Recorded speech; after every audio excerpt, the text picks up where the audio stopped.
আমি কি দিন পরিপূর্ণ পৌঁছাইতে পারছি? সাহাবায়ে কেরামে এক বাক্যে লক্ষাধিক সাহাবায়ে সাক্ষী দিয়েছেন যে আপনি দিন পরিপূর্ণ আমাদের কাছে পৌঁছাইছেন। এখন যদি কেউ নতুন কোন ইবাদতের আবিষ্কার করে তাহলে ওটা বেদাত, এর কারণে তাই তওবা থেকে বঞ্চিত হয়ে যাবা, আর আখিরাতে নবীদের সুপারিশ থেকেও বঞ্চিত হয়ে যাবা। এখন বেদাত করলে কেন তওবা থেকে বঞ্চিত হয়? যারা বেদাত করে তারা তওবা থেকে বঞ্চিত হওয়ার কারণ হইল, যদি কোনো মানুষে কোনো পাপ করে, কোনো গুনাহ করে, তাহলে ওই মানুষের দিল কোনো না কোনো দিন দিলের মধ্যে আল্লাহর ডর আর ভয় পয়দা হইব। যেই ডর আর ভয়ের কারণে ওই বান্দায় আল্লাহর কাছে তওবা করব, আল্লাহর কাছে মাফ চাইব। আর আল্লাহ পাক রব্বুল আলামিনে তওবা করলে বান্দার গুনাহ মাফ করে দিলেন। হাদিস শরীফের মধ্যে আইছে আত-তাইবু মিনাজ যামবি কামা লা যামবা লা। আল্লাহর রাসূল ফরমান, যে মানুষে গুনাহ থেকে তওবা করলো সে গুয়াকে কোনো গুনাহও করলো না। আর যে মানুষে বেদাত করব, বেদাতের মধ্যে যে মানুষ লিপ্ত, বেদাত করার কারণে তাই কোনোদিন তওবা করতে না। এর কারণ হইল বেদাত এমন একটা গুনাহ যেটা ইবাদত মনে করিয়া করা হয়। বেদাত এমন একটা গুনাহ যেটা ইবাদত মনে করিয়া করা হয়, গতিকে কোনোদিন তওবা করার কোনো প্রশ্ন হয় না। আমরা যদি কোনো কামরে ইবাদত হিসাবে করি তাহলে এই কামের লাগে কোনোদিন আমরা তওবা করব না, তওবা করার তো কোনো প্রশ্ন হয় না, আমরা ইবাদত করছি। তো যারা বেদাতের মধ্যে করবো, যাই বেদাতের মধ্যে লিপ্ত হইবা, তাই কোনোদিন এই কামের ব্যাপারে তওবা করতে নাই, কারণ তাই মনে করবা আমি এটা গুনাহ করছি। আর বেদাত কেমনে আরম্ভ হয়? বেদাতে আস্তে আস্তে আস্তে আস্তে মানুষের কাছে আইয়া আশ্রয় লয়। বেদাত শুরু হয় প্রথমে রসমের দ্বারা, রসম পরে বেদাতে পরিপূর্ণ হয়। রসম হইল গিয়ে সমাজের প্রচলন, চলিয়ার আমরা করে করি যাইয়ার এমন একটা কাম, এটা হইল রসমাত, যেটার মধ্যে সওয়াবের উদ্দেশ্য নাই, করলে গুনাহ হয় না, ওটা হইল রসম, প্রচলিত কাজ। আর বেদাত হইল যেটা শরীয়তের মধ্যে নাই, ইসলামের মধ্যে নাই, কোরআন হাদিসের মধ্যে নাই, অথচ আমরা এটারে সওয়াব মনে করে করি থাকি, এটা হইল বেদাত।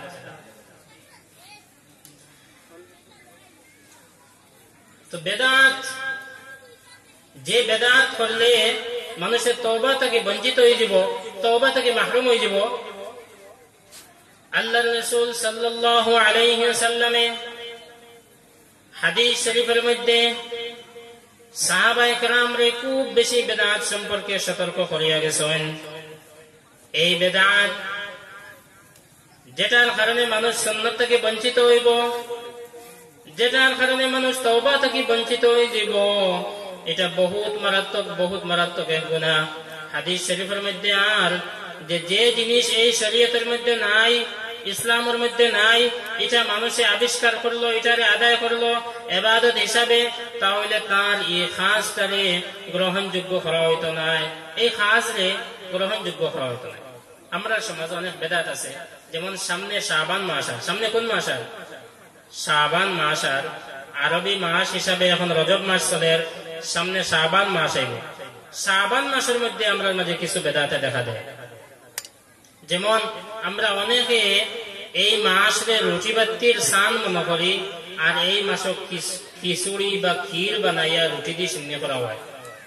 এটা যদি সওয়াবের উদ্দেশ্য করেন আপনি, আর এই মাসে করা লাগবে যদি মনে করেন, তাহলে এটা বেদাত, যেটা সাহাবার যুগে আসলো না, কোরআন হাদিসও নাই, সাহাবার যুগও নাই, যেটা তাবেঈনের যুগ নাই, তবে তাবেঈনের যুগ নাই, শরীয়তের মধ্যে নাই, ইসলামের মধ্যে নাই। আপনি এই মাসটারে পুরাপুরি এক মাস আপনি রুটি বাতির সান বানাইয়া এই মাসের মধ্যে রুটি আর সিন্নি বাটিবা, সওয়াবের উদ্দেশ্য করবা, তো এটা অটোমেটিক বেদাতের মধ্যে লিপ্ত হইব। তারপরে 15 শাবানের মধ্যে আরো অনেক বেদাত আমরা সমাজের মধ্যে আছে।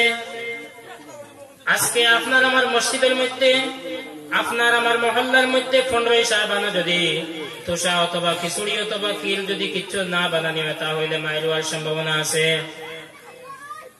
15 শাবান রে সিন্নির লাগি নির্দিষ্ট করা বেদাত, বেদাত। 15 শাবান রে সিন্নির লাগি নির্দিষ্ট করা, ওই তারিখে সিন্নি বানাইয়া খাওয়া সম্পূর্ণ বেদাত, না জায়েজ, না জায়েজ, না জায়েজ। আপনার যদি সিন্নি করার ইচ্ছা হয়, আপনার সিন্নি খাওয়ার ইচ্ছা হয়, আপনি যে কোনো দিন বানাইয়া খান, কোনো অসুবিধা নাই, শরীয়তে নিষেধ করছে না, কিন্তু আপনি এটার লাগে একটা দিন রে নির্দিষ্ট করা বিলকুল না যায়, এটা বেদাত। আরো বেদাত আপনার আমার সমাজের মধ্যে আছে।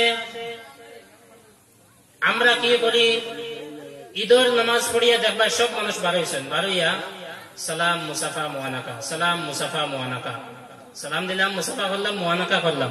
মুআনাকা বুঝেন তো, বুকুর সাথে বুক মিলানি। অথচ হাদিস শরীফের মধ্যে আইছে যখন দুই মুসলমান প্রথমে সাক্ষাৎ হইব তখন তারা সালাম দিতা, তারপরে মুসাফা, তারপরে মুআনাকা। কিতাবের মধ্যে আইছে যদি একজন মানুষ তোড়া পরে, অথবা সকালে দেখা হয়েছে তোড়া পরে আবার দেখা হওয়ার, বিকালে আবার দেখা হইব, কালকে আবার দেখা হইব, এমন মানুষের সাথে মুআনাকা নাই, মুসাফাও নাই, শুধুমাত্র সালাম। আপনি আমার বাড়িদারের মানুষ, আপনার লগে তোড়া আগে দেখা হয়েছে, বিকালে আবার দেখা হইব, জোহরের নামাজে আবার দেখা হইব, আসরের সময় আবার দেখা হইব, আপনার লগে তোড়া বাদে বাদে যদি আমি সালাম মুসাফা করি তাহলে এটা একটা তামসায় পরিণত হয়ে যাব। এর লাগে শরীয়তের বিধান হইল ইলা অবস্থা শুধুমাত্র সালাম। একজনের লোকে 3 দিন 4 দিন পরে দেখা হয়েছে, আজকে দেখা হয়েছে, 3-4 দিন পরে আবার দেখা হইব, তখন তার লোকে সালামও করবা, মুসাফাও করবা। আর আরো লম্বা যখন পার্থক্য ধরবো, আজকে দেখা হয়েছে 1 মাসের লাগে তাই আর পাইতাম না, 1 মাস বাদে যখন তাই নাইবা তখন তারে সালাম দিবা, মুসাফা করবা, মুআনাকা করবা, বুক মিলাইবা। শরীয়তের নিয়ম, আল্লাহর রাসূলের সুন্নতি পদ্ধতি এটা। আমরা ঈদের দিন যেটা করি এটা হইল বাড়ি থেকে আইলাম, এই নবাই থেকে আইলাম, আমি ওবাই থেকে আইলাম, কোনো সালামও নাই, মুসাফাও নাই, অথচ এই টাইমে সালাম দিতাম পারি। আমি ওবাই থেকে আইছি, তাই নবাই থেকে আইছেন, প্রথম সাক্ষাৎ হয়েছে, প্রথম দেখা হয়েছে, আমরা সালাম দিতাম পারি, কিন্তু এই টাইমে সালামও নাই, মুসাফাও নাই। এক জায়গায় বইলাম, মসজিদের মধ্যে নামাজ আদায় করা হইল, নামাজের পরে খুতবা পড়া হইল, খুতবা শুনলাম, তারপরে যখন আমরা মসজিদের মধ্যে উঠিলাম, উবাইলাম, তখন শুরু হইল মুসাফা আর মুআনাকার জড়ি। ওইটা হইল বেদাত। বেদাত বেদাত বেদাত বুঝা গেছে তো, যেটা ইসলামও নাই আমরা বানাইছি, এটা ইসলামও নাই, কোরআন হাদিসও নাই। ওই টাইমে সালাম মুসাফা মুআনাকা সম্পূর্ণ বেদাত, নাজায়েজ নাজায়েজ নাজায়েজ, এটা বিলকুল নাজায়েজ, ইসলামও নাই, শরীয়তও নাই, আমরা সমাজের মধ্যে আছে। তো ঈদের দিন ঈদের নামাজ পড়িয়া একই জায়গার মধ্যে সালাম মুসাফা মুআনাকা সম্পূর্ণ নাজায়েজ, সম্পূর্ণ বেদাত, এটা থেকে আমরা বিরত থাকতাম। তারপরে আরো বেদাত আছে, বেদাতের তালিকা পথ গেলে আসতে রাজি ভোগী। ঈদের নামাজ পড়িয়া শুরু হইল জামাতের সহিত জিয়ারত করা। আমরা জিয়ারত করতাম, মৃত মা বাবার লাগে সওয়াব পাঠাইতাম, প্রত্যেকের হক। আল্লাহ রাসূল সাল্লাল্লাহু আলাইহি ওয়াসাল্লাম ফরমায়েন, হযরত আবু হুরায়রা রাদিয়াল্লাহু তাআলা আনহু থেকে হাদিস বর্ণিত, আল্লাহর রাসূল ফরমায়েন, ইজা মাতাল ইনসানু ইনকাতা আনহু আমালুহু ইল্লা মিন সালাসাতিন, ইল্লা মিন সাদাকাতিন জারিয়াতিন আও ইলমিন আও ওয়ালাদিন সালিহিন ইয়াদউ লাহু আও ইলমিন ইউনতাফাউ বিহি। আল্লাহর রাসূল ফরমায়েন, যখন মানুষ মারা যায় তখন তার নামায়ে আমলের সিলসিলাটা যেটা আছে এটা বন্ধ হয়ে যায়। প্রত্যেক মানুষের খান্দার মধ্যে 2 জন ফেরেশতা আছেন, একজনে নেকি লেখন আর আরেকজনে বদি লেখন, গুনার কাজ করলে লেখা লেখন। কিন্তু যখন মানুষের দম বন্ধ হয়ে যাব, যখন শ্বাস প্রশ্বাসের কাজ শেষ হয়ে গেছে, তখন এই সিস্টেম যেটা এটা বন্ধ করা হয়ে যায়। তখন তার নামায়ে আমলের মধ্যে আর কোনো নেকিও লেখা হইতো না, আর কোনো গুনাহও লেখা হইতো না। কিন্তু হাদিস শরীফের মধ্যে আর 3 কাজ যদি কোনো মানুষে করিয়া যাইতে পারে, তাহলে তার নামায়ে আমলের মধ্যে নেকির সিলসিলাটা জারি থাকবো। মারা গেছেন কিন্তু নামায়ে আমলের গুনার খাতা বন্ধ করা হয়ে যাব, নেকির খাতা চালু থাকবো যদি 3টা কাম করিয়া যাওয়া যায়। একটা হইল সদকায়ে জারিয়া।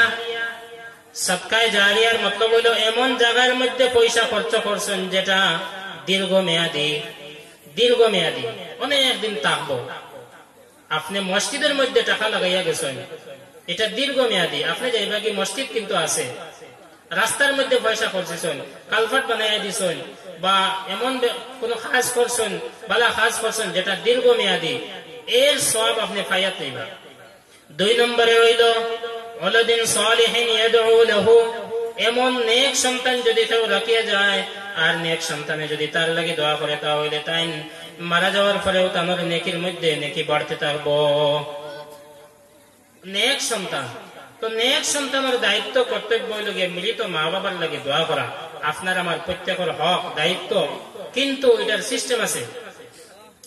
যদি আমরা জামাতবদ্ধ হইয়া জামাতের সহিত জিয়ারত করি, জামাতের সহিত যদি আমরা জিয়ারত করি, তাহলে এটা ইসলামের নীতি হিসাবে আদায় হয়েছে নাই।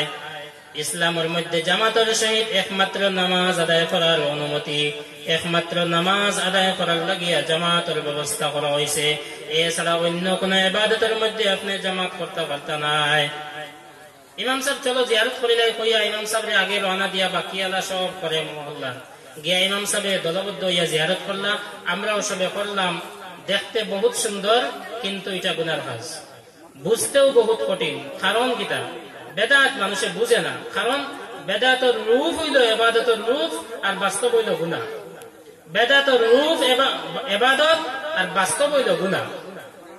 এর লাগি বেদাত বুঝা বহুত কঠিন। কারণ বেদাত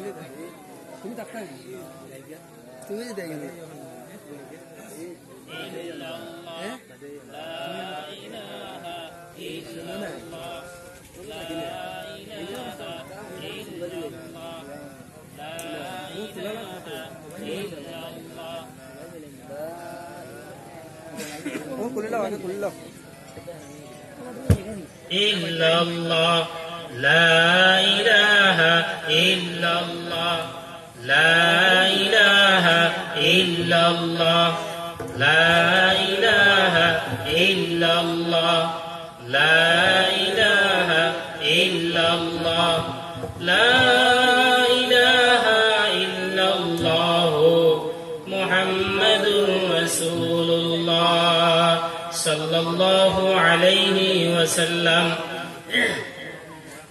তো বেদাত সম্পর্কে আপনি আমি সামান্য হইলেও কিছুটা একটা বুঝতে পারছি। তো বেদাত খুব ভয়ানক এক গুনাহ, খুব মারাত্মক এক গুনাহ।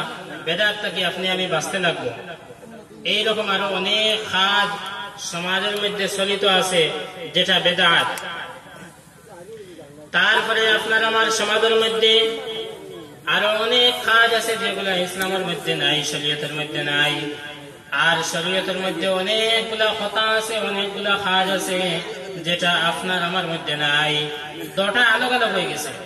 সমাজ একদিকে, কোরআন হাদিসের কথা, কোরআন হাদিসের বাণী অন্যদিকে। তো আমরা সব সময় কি করতে লাগবো? কোরআন এবং হাদিসের কথা মানিয়ে চলতে লাগবো। আর এই তড়প, এই চেষ্টা আপনার আমার মনের মধ্যে রাখতে লাগবো। সমাজের মধ্যে আমরা যখন বিয়া শাদীর লাগে কোনো তৈরি নেই, বিয়া শাদীর লাগে যখন আমরা প্রস্তুতি হই, তখন আমরা সমাজের মধ্যে অনেক কাজ আছে যেটা ইসলামে সমর্থন করে না, ইসলামে যেটা চায় না। আপনার আমার দায়িত্ব হইল গিয়া মা বাবার দায়িত্ব হইয়া থাকবো এমন কাজ, এমন অপকর্ম কাজ থেকে আপনি আমি বাঁচিতাম। আর আপনার আমার সন্তানরেও আমরা বাঁচাইবার লাগি চেষ্টা করতাম। এমন কাজ যেটা শরীয়ত বিরোধী, যেটা কোরআন হাদিস বিরোধী, এমন কাজ আমরা বিয়া শাদীর মধ্যেও ইন্তজাম করতাম না। আর বিয়া শাদীর মধ্যেও এমন আমরা ইন্তজাম নিতাম না যেটার কারণে অন্য কোনো খারাপ কাজ করার সুযোগ সুবিধা পাইলাই। হাদিস শরীফের মধ্যে আইছে যত পারো সংক্ষেপে বিয়া হয়। হাদিস শরীফের মধ্যে আর আল্লাহর হাবিব সাল্লাল্লাহু আলাইহি ওয়াসাল্লাম ফরমান, সবচাইতে বরকতময় বিবাহ হইল ওই বিবাহ যেটার মধ্যে সবচাইতে কম খরচ। সবচেয়ে কম খরচে যে বিবাহ, এটা আল্লাহর রাসূল ফরমান সবচেয়ে বরকতময় বিবাহ। অথচ আপনার আমার সমাজের মধ্যে বিবাহের মধ্যে পয়সা বেশি খরচ করার প্রতিযোগিতা চলে। ওই বাড়ির এমন ডেকোরেশন করছেন, তারা রাস্তা থেকে বাড়ি পর্যন্ত গেট সাজাইছেন, দুইও সাইডে তারা লাইটের ব্যবস্থা করছেন, জেনারেটরের ব্যবস্থা করছেন, ওই সব কিছু তারা করছেন, তাহলে আমরাও করা লাগবো। এইভাবে বিবাহের মধ্যে অতিরিক্ত পয়সা খরচ করার প্রতিযোগিতা সমাজের মধ্যে চলে। আপনার আমার বাড়ির মধ্যে আছে। আর বিবাহের মধ্যে মেইন যে জিনিস, এটা হইল স্ত্রীর মোহর আদায় করা।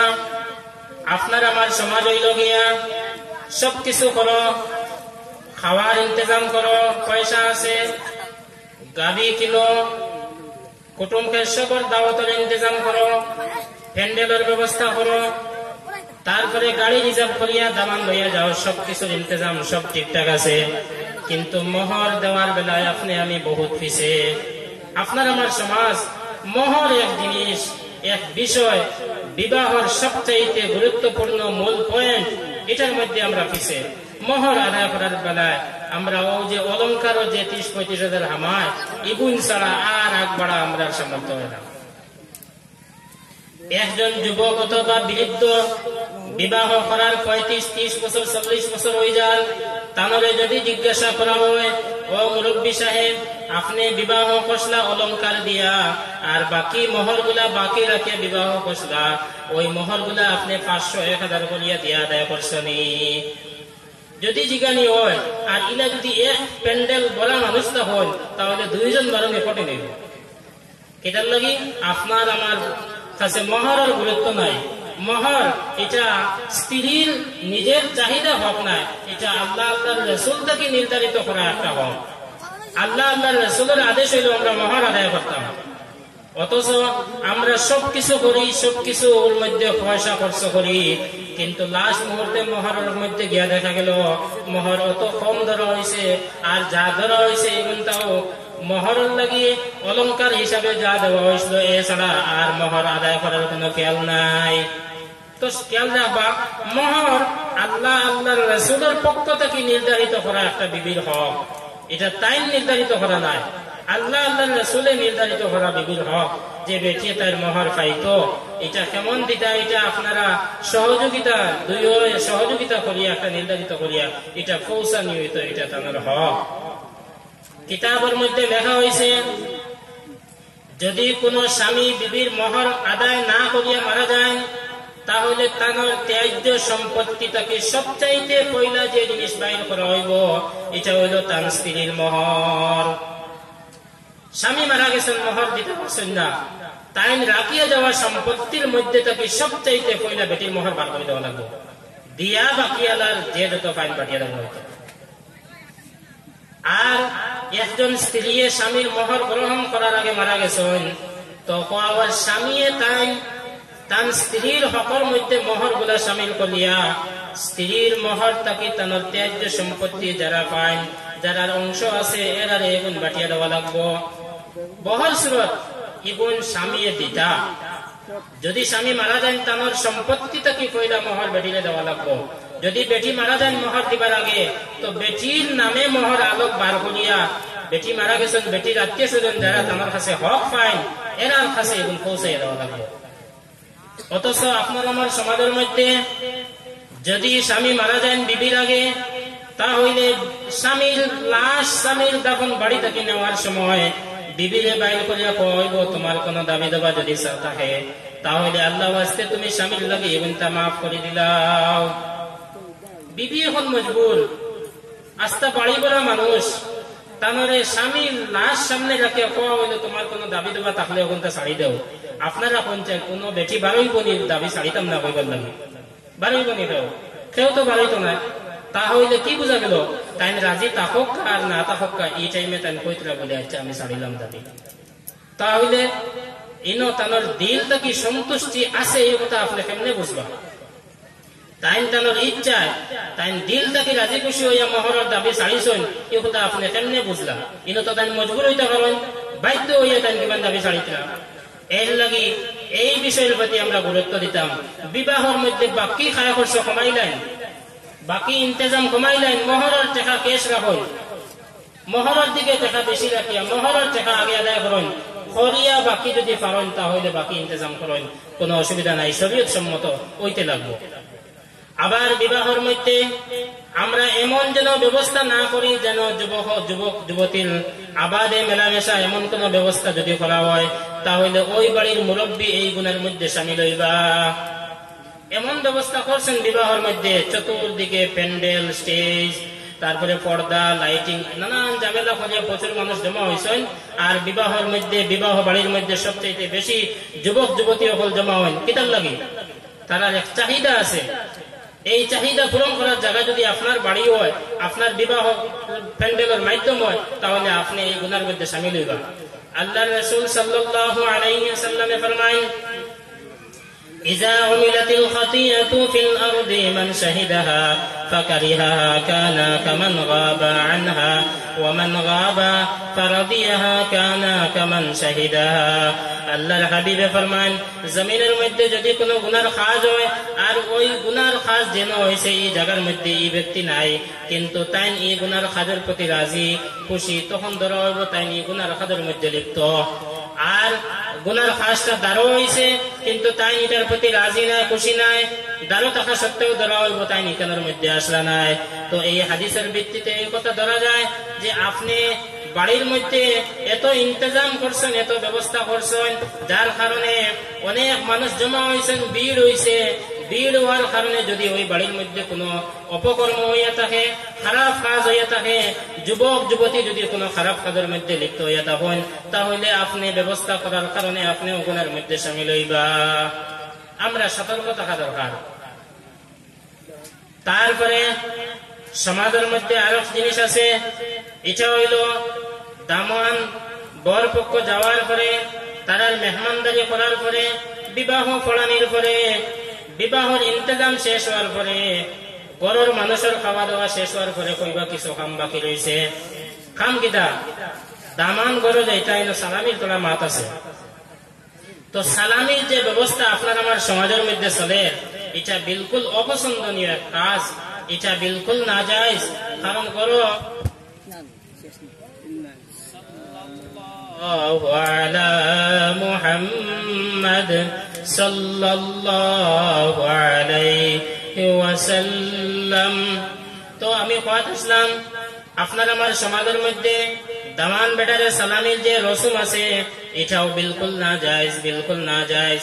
ঘরের মধ্যে দামান রে নিয়ে হাজির করা হইল, আর এই ঘরের মধ্যে তানোর শাশুড়ি ছাড়া বাকি তো আরো অনেক বেটি মানুষ আছেন, তারা তানোরে সালামি দিতরা, তানোর সামনে আইতরা, হাসি ঠাট্টা কমিল করিতরা। দামান বেটাও শুধুমাত্র একলা নাই, তানোর লগে তানোর বউনা আছেন, তানোর সঙ্গী সাথী সকল আছেন, তারাও এই মজলিসের মধ্যে আসেন। অনেক সময় একদম ভিড় হইয়া থাকে, যার কারণে অনেক গুনাহ এখানের মধ্যে হল, চৌকর গুনাহ হল। তারপরে নারী পুরুষ একত্র হওয়া, এক জায়গার মধ্যে হওয়া, এটাও শরীয়তের বিপক্ষে, শরীয়ত বিরোধী একটা কাজ। এর লাগে এই সালামির ব্যবস্থা যখন করা হয়েছে, তো এখানের মধ্যে শরীয়ত বিরোধী কাজ হইয়া দেখা দিছে। দামানোর সামনে অনেক বেগানা নারী আইসেন, আবার দামদর লোকে অনেক মানুষ আছেন, তার সমবয়সী আছেন, তার বউনা আছেন, যারাও বেগানা ওই সমস্ত নারীর লাগিয়া। এর লাগি ওই সমস্ত নির্লজ্জ কাজ থাকি আপনি আমি বিরত থাকা লাগবো।